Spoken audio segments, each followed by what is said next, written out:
ഐഷ ബീവി റളിയല്ലാഹു അൻഹ പറയുന്നുണ്ട്, കുന്തു അദ്ഖുലു ബൈത്തല്ലദീ ദുഫിന ഫീഹി റസൂലുള്ളാഹി സ്വല്ലല്ലാഹു അലൈഹി വസല്ലമ വഅബി. എന്റെ വാപ്പയാകുന്ന അബൂബക്കർ സിദ്ദീഖ് റളിയല്ലാഹു അൻഹുവിനെയും എന്റെ പ്രിയപ്പെട്ട ഭർത്താവാകുന്ന ഹബീബ് മുഹമ്മദ് മുസ്തഫ സല്ലല്ലാഹു അലൈഹി വസല്ലമ തങ്ങളെയും അടക്കം ചെയ്തിരിക്കുന്ന എന്റെ സ്വന്തം വീട്ടിലേക്ക് ഞാൻ പലപ്പോഴും കടന്നു ചെല്ലാറുണ്ട്. ഫഅലഉ സൗബി, എന്റെ വസ്ത്രം ചിലപ്പോൾ നല്ലതുപോലെ ധരിച്ചിരുന്നില്ല, അഥവാ ചിലപ്പോൾ തല മറയ്ക്കാതെ ഞാൻ കയറി ചെല്ലും, ചിലപ്പോൾ എന്റെ കണങ്കാല് മറച്ചിട്ടില്ല, ചിലപ്പോൾ എന്റെ മുൻകൈ മറച്ചിട്ടില്ല. എന്തുകൊണ്ട്? ഫഅഖൂലു ഫീ നഫ്സി, ഞാൻ എന്റെ മനസ്സിൽ തന്നെ പറയും, ഇന്നമാ ഹുവ സൗജി വ അബി, ഈ കിടക്കുന്നത് ഒന്നെന്റെ ഭർത്താവാണ്. കാരുണ്യത്തിന്റെ കരസ്പർശം കൊണ്ട് മാലോകരുടെ മനതലങ്ങളെ മദീനയിലേക്ക് മാടി വിളിച്ച ഹബീബ് മുഹമ്മദ് മുസ്തഫ സല്ലല്ലാഹു അലൈഹി വസല്ലമ തങ്ങൾ എന്റെ ഭർത്താവാണ്. വഅബി, മറ്റൊന്ന് എന്റേത് വാപ്പയാണ്. അവരുടെ മുന്നിൽ തലമറയ്ക്കാത്തത് കൊണ്ട് പ്രശ്നമല്ല, എന്റെ മുൻകൈ മറയ്ക്കാത്തത് കൊണ്ട് വിഷയമില്ല, എന്റെ കണങ്കാല് വെളിവായത് കൊണ്ട് പ്രശ്നമല്ല എന്ന് ഞാൻ പലപ്പോഴും പറയാറുണ്ട്. ഞാൻ അങ്ങനെ മനസ്സിൽ പറഞ്ഞിട്ട് തന്നെ അവരുടെ വഫാത്തിന് ശേഷം അവരുടെ ഖബറിന്റെ സമീപത്തൂടി ഞാൻ നടക്കും. കാരണം എന്താ? അത് എന്റെ വീട് കൂടിയാണ്. ഐഷ ബീബി റളിയല്ലാഹു അൻഹയുടെ ഹുജറത്തു ശരീഫിലാണ്, വീട്ടിലാണ് ആര് അന്ത്യവിശ്രമം ചെയ്യുന്നത്?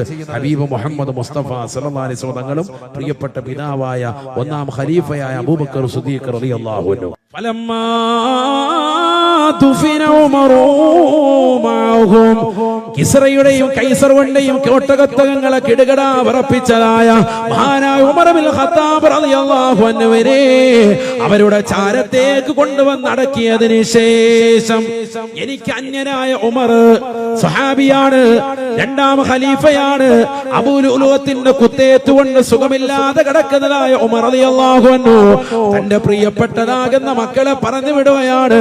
ആയിഷ, ഈ പാവപ്പെട്ട ഉമറിന്റെ ആഗ്രഹം നിർവഹിച്ചു തരുമോ ആയിഷ? എനിക്കെന്റെ പ്രിയപ്പെട്ടതാകുന്ന കൂട്ടുകാരോടൊപ്പം അന്തിയുറങ്ങാനുള്ള താല്പര്യമാണ്.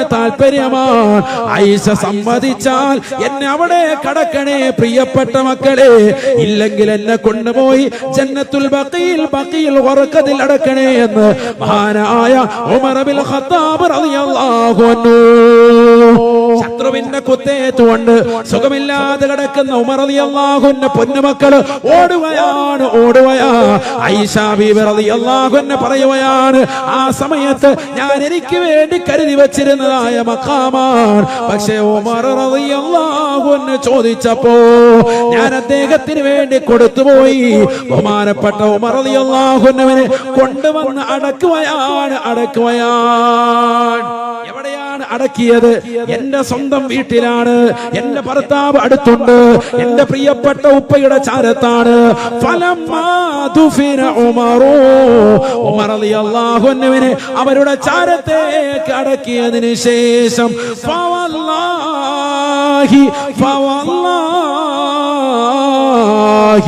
ഈ ലോകത്തിന്റെ തമ്പുരാനായ ജഗന്നിയന്താവായ പരിപാലകനായ സർവേശ്വരനായ അല്ലാഹുവിനെ തന്നെ സത്യം, ഞാനൊരു കാര്യം നിങ്ങളോട് പറയട്ടെ.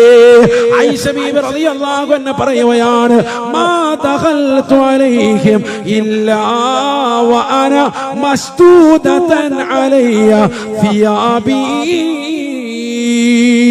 എന്റെ ശരീരം മുഴുവനും പരിപൂർണമായി കരിമ്പുടം കൊണ്ട് മറച്ചിട്ടല്ലാതെ ഞാൻ പിന്നീട് പോയിട്ടില്ല എന്ന് ആയിഷ സിദ്ദീഖ റളിയല്ലാഹു അൻഹ. പിന്നെ ഞാൻ വീട്ടിലേക്ക് സിയാറത്തിന് പോകുമ്പോഴൊക്കെ എങ്ങനെയാ പോവുക? ഫവല്ലാഹി മാ അന മസ്ദൂദത്തുൻ അലയ്യ സിയാബി ഇല്ലാ വഅന മസ്ദൂദത്തുൻ അലയ്യ സിയാബി, ശരീരം കൊണ്ട് പൂർണ്ണമായി മൂടിപ്പൊതച്ചിട്ടാണ് പോവുക. എന്തുകൊണ്ട്? ഹയാഅൻ മിൻ ഉമറ എന്ന് എന്റെ വായിന്ന് വീഴുന്നതല്ല, ഹദീസാണ് ഇതൊക്കെ, വെറുതെ അവിടുന്ന് ഇവിടുന്ന് വാരി വലിച്ച് പറയല്ല. ഹയാഅൻ മിൻ ഉമറ, ഉമർ റളിയല്ലാഹു അൻഹുവിനോട് ലജ്ജ വെച്ചിട്ട്. ഇത് കടക്കുന്നത് രണ്ടാം ഖലീഫയാണ്, ഇസ്ലാമിക ചരിത്രത്തിൽ ഏറ്റവും വലിയ സ്ഥാനം ചെലുത്തിയതാകുന്ന വ്യക്തിത്വമാണ്.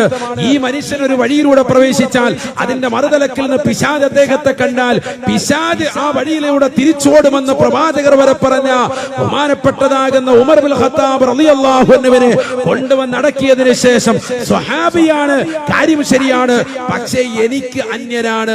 ഞാൻ അദ്ദേഹത്തിന്റെ അടുക്കലേക്ക് പോകുമ്പോ എന്റെ ശരീരം മുഴുവനും ഓടിപ്പതച്ചിട്ടാണ് പിന്നീട് സിയാറത്തിന് പോന്നിരുന്നത് എന്ന് മഹദിയാകുന്ന ആയിഷ സിദ്ദീഖ റളിയല്ലാഹു അൻഹാ പഠിച്ചു വെക്കണേ പ്രിയപ്പെട്ട പെങ്ങളെ.